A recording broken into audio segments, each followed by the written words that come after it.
जीतेंगे हम ये वादा करो, कोशिश हमेशा ज़्यादा करो, किस्मत भी रूठे पर हिम्मत न टूटे, मजबूत इतना इरादा करो।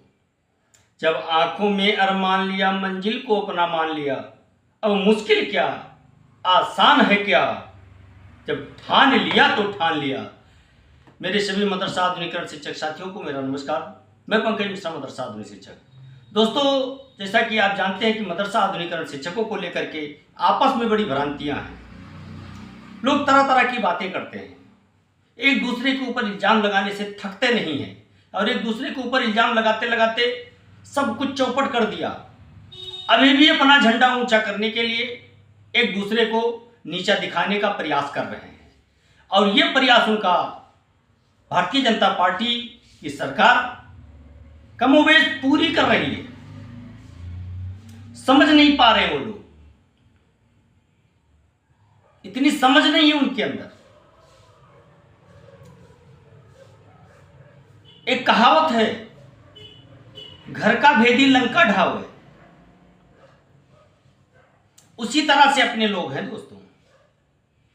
अपनी कमी तुरंत उजागर कर देते हैं, लेकिन वो ये नहीं समझते हैं कि ये हमारी कमी आगे चल करके हमारे खिलाफ ये हथियार बन जाएगी। इस चीज का उनको अनुमान नहीं रहता है और आवेश में आकर के अपना झंडा ऊंचा करने के लिए एक दूसरे के ऊपर एलिगेशन लगाना शुरू कर देते हैं। दोस्तों, मेरे प्यारे मदरसा आधुनिकरण शिक्षक साथियों, अब आपको अपना इरादा मजबूत करना है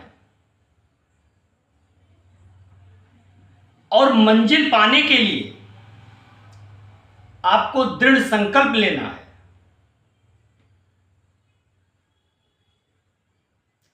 और वो संकल्प सच्चे दिल से और सच्चे मन से लेना है। अगर किसी का साथ दो तो सच्चे मन के साथ दो, और किसी का साथ नहीं देना है तुरंत उसको जवाब दे दो। लेकिन अब एक दूसरे के प्रति भ्रांतियां बहुत भरी हुई हैं, लेकिन अब इसका समय नहीं है। समय कुछ दूसरा चल रहा है। आपकी स्कीम बंद हो गई, आपका मानदेय बंद हो गया, आपकी आवाज दबाई जा रही है, फिर भी आप नहीं समझ रहे हैं। फिर भी अभी एक दूसरे के ऊपर इल्जाम लगाना चालू किए हैं। खैर, कोई बात नहीं, वो उनका स्वभाव है, लगाते रहेंगे। आप कितना भी चिल्लाओगे उससे कोई फर्क नहीं पड़ने वाला। दोस्तों, कल सुप्रीम कोर्ट में एक बार फिर मदरसा बोर्ड को लेकर के सुनवाई है और कल उम्मीद की जा सकती है कि ऊंट किसी करवट भी बैठ सकता है। इसलिए आप लोग दुआ करें। और कल हिंदू भाइयों के लिए बहुत बड़ा दिन है और उनको मैं नवरात्र की ढेर सारी शुभकामनाएं देता हूं। कल से नवरात्र भी चालू है और कल सुप्रीम कोर्ट में सुनवाई भी है दोस्तों। और कल के दिन का हम लोग बड़ी बेसब्री से इंतजार कर रहे हैं।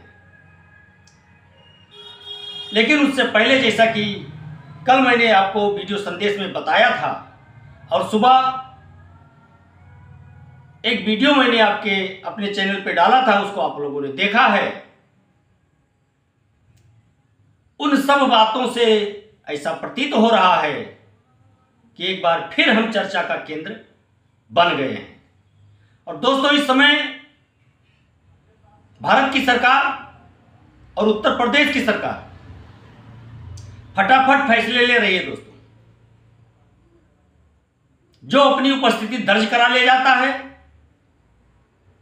एक दूसरे के अंदर कमियां नहीं ढूंढी जाती हैं, जो अपनी बात मजबूती के साथ साबित कर ले जाता है, उसका काम फटाफट हो रहा है।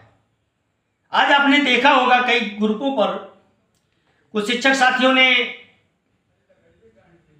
एक वीडियो और न्यूज़पेपर का कटिंग भी डाला है। शिक्षा मित्र, रसोइयां, आंगनवाड़ी और आउटसोर्सिंग में जितने भी कार्य करने वाले लोग हैं, उनके लिए दीपावली का उपहार सरकार देने पर विचार कर रही है। तो ये वैसे नहीं हो रहा है दोस्तों, इसके पीछे संघर्ष है। और आपने देखा है पिछले महीने 5 तारीख को लखनऊ के इको गार्डन पार्क में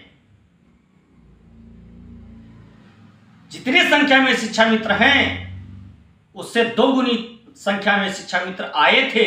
उनके साथ उनके परिवार भी थे। उनको जरूरत है नौकरी की, वो मेहनत का पैसा लेना चाहते हैं। और आधुनिकीकरण स्कीम के तहत काम करने वाले शिक्षक जो घर बैठ करके पैसा लेने वाले थे, वो अभी भी घर में बैठे हुए हैं। वो मेहनत नहीं करना चाहते हैं, वो कहीं आना जाना नहीं चाहते हैं। केवल एक दूसरे के ऊपर एलिगेशन लगाने का आसान तरीका उन्होंने ढूंढ रखा है और व्हाट्सएप जीबी आंदोलन उन्होंने चलाया है। इससे कोई भला होने वाला नहीं है और न इससे आपका कोई भला होगा। अब आपको अदालत के साथ साथ शारीरिक परिश्रम भी आपको करना पड़ेगा। अदालत का तो दरवाजा हम लोगों ने खटखटाया है और अब हमको अपनी पैरवी तेज करनी है। इसलिए जो संयुक्त मोर्चे का गठन किया गया था, उनके शीर्ष पदाधिकारियों से मेरा निवेदन है कि मौके का फायदा उठाएं और वो अपनी पैरवी तेज करें, क्योंकि उनकी तरफ 24,000 शिक्षक और उन शिक्षकों का परिवार टकटकी लगा करके उनकी तरफ देख रहा है, आशा भरी निगाहों से देख रहा है। इसलिए जो ये सुस्ती आई है आंदोलन के बाद से, ये काफी चिंताजनक है और इसको बराबर चालू रखने के लिए आपको मेहनत करना पड़ेगा। इस सुस्ती को अगर खत्म करना है, इन शिक्षकों का भला करना है, अगर आप भला सोचते हैं तो आपको मैदान में आकर के कार्य करना होगा। आपका इतिहास कितना भी अच्छा क्यों ना हो, लेकिन अगर आपका वर्तमान ठीक नहीं है तो इतिहास के बल पर आप ज्यादा दिन तक चलने वाले नहीं हैं।